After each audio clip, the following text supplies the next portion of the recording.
we have to talk about Bitcoin because everybody knows Bitcoin is dumping right now. It's going down like crazy. So we're going to talk about where I think Bitcoin is going to go and what I've been screaming for the longest time. But anyways, remember, I'm not a financial advisor. None of this is financial advice, but let's go straight over this. So right now, Bitcoin is down 6.4% in the last 7 days, only 2.2% in the last 24 hours, but it's still down. And this is shocking people. It's scaring people. People don't know what to do, they don't know what's going on. So that's what I'm here to talk about today. And also, from the all time high, we're actually down more than just 6% because that's just in the last 7 days. But if you look here from the all time high, we are now officially down 12%, a little over 12%. So, that's a pretty significant drop for something like Bitcoin, especially because how much money is tied inside of Bitcoin. But what a lot of people were not realizing is this trend that we were inside of here inside of Bitcoin. So we were actively in a downtrend here this whole time inside of Bitcoin because of this channel. And as you can see here, we've hit it once on the top, hit it twice on the top here, and then on the bottom, we've hit it once, twice, three times, and then it actually hit a fourth time right after that third because it did a double bottom. So it hit it twice there. So that's four times on the bottom that it's hit it. So usually after the third time it hits, it confirms that we are indeed inside of a channel. So that was the confirmation there. So that is what's pretty much happening right now. And also, the fear greed index inside of Bitcoin is leaning towards fear. Now, remember what Warren Buffett said, the Warren Buffett indicator: be fearful when others are greedy, be greedy when others are fearful. These people are fearful right now. People inside of crypto right now are very, very fearful. Not very fearful, but they're fearful. They're not very fearful though. If it's extreme fear, then it comes all the way down here in this area. But if we are going to become extremely fearful, it's probably going to drop some more. So we're probably going to see a drop coming here soon for Bitcoin. But people are also expecting a V-shaped recovery. So Bitcoin's record $16 billion in expiring bets hints at a V-shaped recovery. This is what the analysts are saying. So they say a record number of Bitcoin bets are set to expire today as the top crypto flounders amid a 6% decline over the past week. So a whopping $16 billion worth of Bitcoin has pretty much expired here. So the largest amount to date this year. So yeah, all eyes are on October, but they call it Uptober for a reason because everything goes down in September and usually comes back up in October. And that's kind of what they're expecting. They're expecting that rebound inside of October. So let's talk about this technical analysis now with Bitcoin. So as you can see here, we are currently at about 109K inside of Bitcoin. So there is a possibility that it could continue to pull back down from here, and it will pull back the whole overall market. As you can see here, the Bitcoin dominance chart is at 56.9%. So it became dominant again. Bitcoin was actually sitting around 54% inside of Bitcoin dominance. So it was less dominant, but now that it's pulling everything down, now we have Bitcoin being more dominant here. So anyways, this is the 4-hour chart. We are going to come over here to the weekly chart and look at this from that perspective. So here we have the weekly chart for Bitcoin. So first of all, there's a few things that we kind of want to establish here on Bitcoin. And just so we can go and see a more clean chart, we're going to come over here to this one right here. So currently with this chart on the weekly chart, you can see here that it looks like we could have some more selling volume coming in here for Bitcoin. The selling volume is actually speeding up here. So we could have even steeper drop here inside of Bitcoin. The percent R trend exhaustion is also pulling back down here on the 1-hour chart as well. Look at what it's done the last few times. The long-term or the short-term chart, or the short-term trend, which is the white line, usually comes halfway down here. And then you can see the blue line, which is the long-term trend, comes about a quarter way down.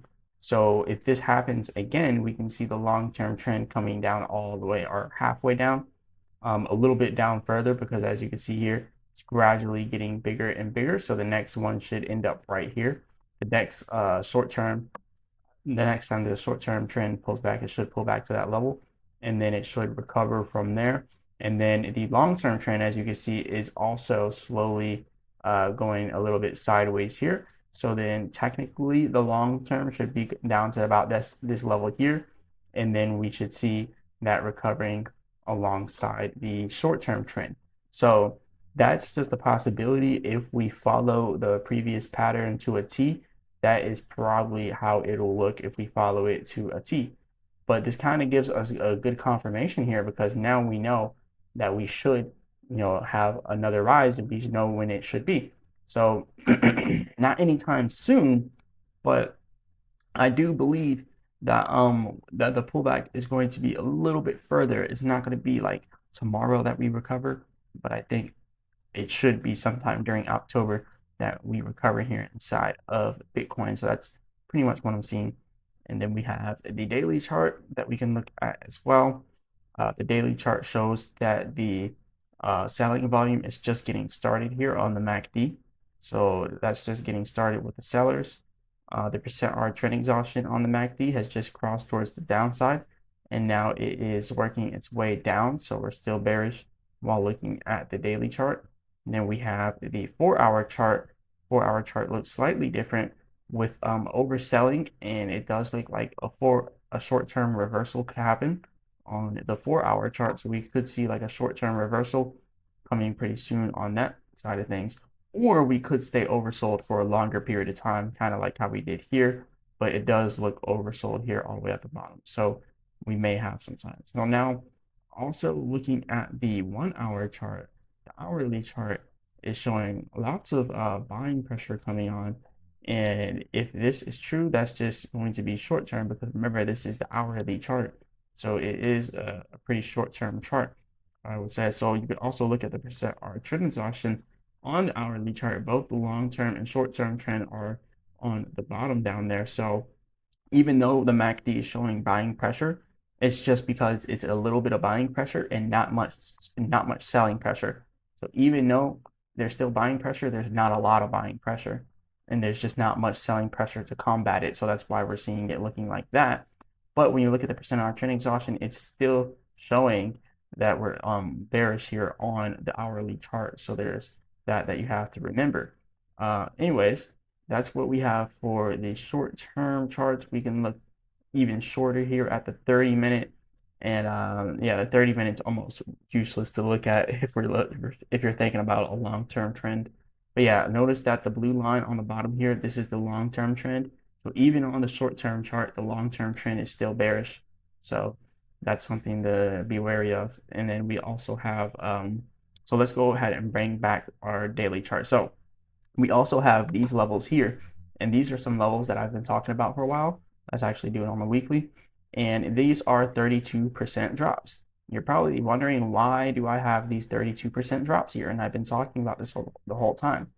Because since the beginning of 2024, we've done a 32% drop here. So from the height here down to the bottom here, that was a 32% drop. And that was all the way here from March 2024, all the way expanded all the way over here to August of 2024. So that was a long time range there, from August to or from March to August of 2024. And then we have the peak that happened here, this 32% drop. And this was from December 2024 all the way down here to April of 2025. And now we have the most recent one that we're seeing, that we're actually actively doing. And this one is spanning, let me actually move this over just a bit so we can see that. So yeah, let's move that over here. So this one spans from this time here till however long it takes us. But a 32% drop here would be from 124K, like how you were at before. And then that would be all the way down to, well, 125, 124. I can't remember where it was. Where did it top out at? 124K. So yeah, that goes from 124K all the way down to this level here at about 85K. So we're looking for 85K on Bitcoin. That's what I'm looking for. And that's only if we are to follow this. And look, we might not follow this to a T. So this might not actually happen. But we do know that we did it twice before on the way here. We may have done it before back here, but I just didn't check it. So there's that. So we can probably see if we had something similar. So now that was a actual crash. That was a 50% one, right? And that's back in 2021 where he really dumped, and then we had the double top, right? And yeah, that's pretty much what happened there. But on the way up, this is what we're seeing here. We're seeing these 32% drops since we were on the way up. So I was just looking at it like that, like, hey, maybe that's something that could happen again. And that's pretty much what I'm watching out for. So anyways, we'll see if this happens. If it does, 85K. If not, it could just go halfway down to like 99K, or maybe even just 104K at that Fibonacci support right out there. So we'll see. We'll see if it actually happens that way. I'm not 100% sure. So remember, I'm not a financial advisor. None of this is financial advice. Just kind of throwing it out there that we did have those 32% drops. It's just kind of odd that both of the drops on the way up were 32%. So it's just a bit odd, isn't it? So just kind of wanted to put that out there. And I guess this one right here, I can move it up just a little bit, and it puts it around 31%. So 32%, 30%, 31, somewhere around there would be optimal. It would be somewhere around there, and that would bring us to this level here. If we're going to do 31, and it would bring it right to there to that Fibonacci. And if I were to bring this up to that level, that would also be 31. So technically 31% drop, or somewhere around that level right there. So that's what we are looking for right now inside of Bitcoin, somewhere around 30%, and that might give us the momentum to continue this uptrend with Bitcoin. But yeah, let me know what you guys think about this. Let me know your thoughts. I don't think that $85,000 Bitcoin has to happen, and it could actually have the V-shaped recovery like the analysts were saying. The analysts are talking about the V-shaped recovery. I'm pretty sure they know more than me, so it could possibly be that. We could possibly see that, and we might not have a sharp dive down to 85K. There's a possibility that it doesn't go down that far, right? There's a possibility that we stop at the support here, because remember, we had strong support at 99K. We also had strong resistance at 104K. So it wouldn't be too far-fetched to say that we stop here at this support here at that Fibonacci. But one thing that we do know for sure is that we are probably going to have a little bit more pullbacks here, because things are just looking not too pretty. But anyways, this is all I got for you all today. Go ahead, hit the like button, subscribe. Remember, I'm not a financial advisor. None of this is financial advice. Leave a comment in the comment section. Let me know what you guys want me to go over next. Go ahead and become a member of the channel. If you want me to go over specific projects for you, just become a member of the channel and let me know in the comment section. And as always, I'll be back with another video.